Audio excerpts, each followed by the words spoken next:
Halo guys, welcome back to my channel. Kali ini gue datang dengan video terbaru guys ya. Jadi di video kali ini gue akan share ke kalian iPhone yang harus kalian hindari di tahun 2026. Jadi sebenarnya tahun 2026 ini iPhone itu masih menjadi primadona bagi banyak banget orang teman-temannya. Baik itu Apple user dari waktu yang lampau ataupun new user iPhone yang memang mengidam-idamkan iPhone atau sekadar pengen coba iPhone. Jadi di sini gue pengen sharing ke kalian kalau misalkan sebelum kalian beli iPhone kalian atau ngabisin duit kalian harus tonton video ini biar uang yang kalian habiskan itu bisa mendapatkan hasil juga yang bagus teman-teman ya. Jadi tanpa banyak basa-basi guys, kita langsung masuk ke video pembahasan kita berikut ini. Let's go. Oke, untuk hal yang pertama, kalian jangan tergoda iPhone dengan harga yang murah teman-teman ya. Karena menurut gue secara pribadi dan juga dari pengalaman gue, iPhone dengan harga yang murah itu kadang-kadang menyimpan jebakan-jebakan yang mungkin tidak kalian ketahui. Jadi di sini yang pertama kali gue share ke kalian adalah jangan tergiur dengan harga murah. Jadi kalau misalkan ada iPhone dengan harga murah yang mungkin kalian bisa dapetin dengan kondisi yang sangat mulus, kemudian tidak ada lecet, kemudian untuk dari bentukannya oke, dan juga misalkan dioperasikan ini semuanya bisa berfungsi dengan normal, fitur-fiturnya oke, kalian jangan langsung tergiur teman-temannya. Karena yang pertama-tama kalian harus cek dulu untuk dari sisi performanya, apakah iPhone itu udah benar-benar bisa difungsikan secara normal seperti biasa. Kalau diajakin untuk pemakaian berat, apakah baterainya nggak tiba-tiba mati, apa dia nggak tiba-tiba panas teman-temannya, apa dia nggak tiba-tiba reset atau restart sendiri. Nah, ini adalah hal-hal yang harus kalian perhatikan di saat kalian beli iPhone dengan harga yang murah, karena memang kalau misalkan untuk iPhone dengan harga yang murah itu kadang-kadang banyak menyimpan jebakan-jebakan yang mungkin kita tidak tahu saat itu, tapi saat penggunaan kalian akan merasakannya teman-temannya. Contoh yang paling simpel banget, misalkan dari sisi performa aja. Kadang-kadang kalau misalkan kalian lihat bodinya mulus, harganya murah banget, kemudian kalian ngerasa tidak ada masalah sama sekali dengan iPhone-nya, kalian langsung ambil. Jadi pas kalian pakai, yang paling gua sering temui itu adalah dari sisi performa. Di saat gua geber performanya, seperti gua buka Threads, buka YouTube, buka IG, itu dia akan langsung panas dan baterainya langsung drop. Hal ini juga kadang-kadang berbanding lurus dengan iPhone ini teman-temannya, di mana harganya murah, otomatis termasuk iPhone yang lumayan jadul. Jadi untuk iOS-nya sendiri mungkin sudah tidak ngangkat lagi teman-temannya, dan juga memang iPhone-nya dari sisi chipset juga udah agak-agak jadul. Maka dari itu jangan kegocek dengan harga yang murah dulu teman-teman ya. Pastikan iPhone itu memiliki iOS yang seenggaknya nggak terlalu jauh dengan iOS yang terbaru teman-teman ya. Rekomendasi gue mungkin di iOS 18 minimal guys ya. Oke, untuk hal nomor 2, baterai.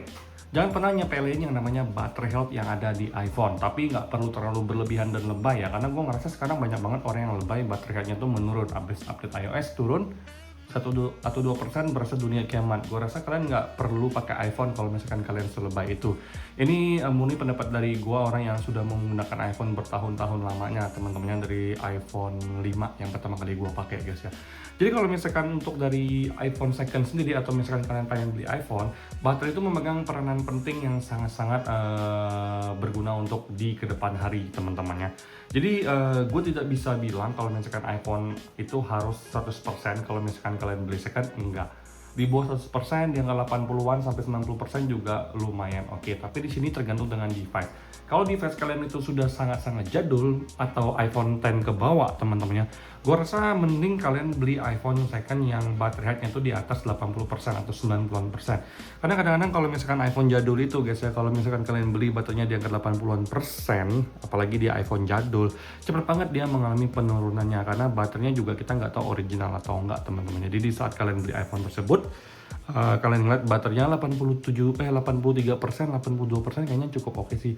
Pas kalian pakai cepet banget lowbat, dan itu akhirnya mengganggu kalian, dan akhirnya kalian memutuskan untuk ganti baterai, di mana seharusnya hal seperti ini bisa kalian hindari di awal pertama kali beli iPhone. Jadi saran gua buat kalian yang pengen beli iPhone second, terutama yang nyari iPhone jadul, iPhone 10 ke bawah, usahakan baterainya itu di angka 87% ke atas teman-teman. Jadi misalkan kalian pakai itu tidak terlalu berpengaruh. Taruh aja ada penurunan 4%, dari 87 ke 4%, kurang 4% itu di angka 83% realnya guys. Jadi menurut gua baterai health itu kalau misalkan di saat kalian pengen beli second juga salah satu hal yang sangat-sangat penting untuk kalian perhatikan dengan detail teman-teman ya. Oke, dan yang terakhir adalah jangan beli iPhone karena gengsi, teman-teman. Jadi di sini gue pengen benar-benar menegaskan ke kalian, nggak perlu kalian beli iPhone kalau kalian cuma nyari gengsinya doang. Jadi kalau misalkan kalian beli iPhone seperti iPhone 7 Plus ini bisa pakai WA, masih bisa pakai WA, tapi gue rasa iPhone 7 Plus ini mungkin tahun depan itu udah nggak support WA lagi, teman-teman. Jadi gue rasa kalian pengen beli iPhone, nggak perlu beli iPhone yang memang cuma bisa ngelakuin WA doang, IG ataupun Threads, teman-teman ya. Karena menurut gue secara pribadi banyak juga smartphone Android di luar sana yang menurut gue harganya murah, juga bisa menggunakan WhatsApp, juga bisa menggunakan IG, dan juga bisa menggunakan Threads, teman-teman ya. Kalau misalkan kalian pengen beli iPhone, jangan demi gengsi. Memang benar-benar kalau kalian beli iPhone itu untuk kebutuhan kalian, untuk menunjang kinerja kalian. Tapi balik lagi, namanya kebahagiaan orang, gue nggak bisa maksain, teman-temannya. Kalau misalkan kalian ngerasa bahagia dengan gonta-ganti iPhone, it's fine, itu uang kalian. Tapi di sini gue menitik beratkan kepada subscriber gue yang memang biasanya itu mengeluarkan uang itu dengan sangat-sangat detail. Kalau kalian nggak penting beli iPhone, nggak usah. Tapi kalau kalian pengen beli yang bisa support semuanya. iPhone 7 Plus ini gue rasa udah nggak bisa apa-apa lagi 1 atau 2 tahun ke depan. iPhone 6 gue ini udah nggak support WA. Rata-rata udah gue pakai untuk dengerin musik doang, dan sekarang udah gue tempelin seperti ini, dan akan gue jadikan barang pajangan sebagai playlist digital gue, teman-temannya. Jadi buat kalian yang memang pengen beli iPhone, hal-hal yang sudah gue jabarkan ini kalian benar-benar harus perhatikan. Jangan kegocek harga murah, teman-temannya, itu sangat-sangat fatal. Jangan beli iPhone cuman perkara gengsi doang. Jangan beli iPhone yang baterainya jelek. Gua rasa kalian harus benar-benar notice hal seperti ini sebelum kalian kejebak jebakan Batman, teman-temannya. Kalau kalian nanya ke gua, Bang, gimana ngecek iPhone yang sebenarnya itu mungkin sudah ada pergantian part-partnya? Menurut gue secara pribadi, pergantian parts itu adalah hal yang nggak bisa kita elak. Jadi kalau misalkan dia udah pernah ganti LCD, it's fine selama LCD-nya bagus, selama LCD-nya cukup tajam, dan tidak ada yang namanya kendala seperti ada green line dan lain-lain. Gue rasa aman-aman aja. Baterai, kalau udah pernah ganti pun sebenarnya nggak masalah sama sekali, asalkan memang fungsinya itu masih maksimal, teman-temannya. Jadi nggak tiba-tiba naik turun nih, tiba-tiba ini 45%, kemudian 1 jam kemudian di angka 20%, nggak dipakai tiba-tiba. Itu yang harus kalian hindari, seperti itu, teman-teman. Jadi buat kalian yang pengen beli iPhone, gue sarankan kalian untuk nonton video gue kali ini sebelum kalian memutuskan untuk benar-benar beli iPhone. Kalau kalian pengen beli juga, mending beli yang baru atau mungkin second yang benar-benar bagus, teman-teman. Saran gue secara pribadi, minimal kalian pakai iPhone 13 di tahun 2026. Kalau untuk iPhone 6, iPhone 7 Plus, iPhone 10, 10s, 10R semuanya sebenarnya masih oke. Tapi kenapa kalian harus spend budget yang setengah-setengah jika kalian ingin mendapatkan hasil yang terbaik? iPhone 13 minimalnya, teman-temannya. Sampai jumpa di video selanjutnya. Semoga kalian semua dalam keadaan sehat, teman-temannya. Bye-bye guys.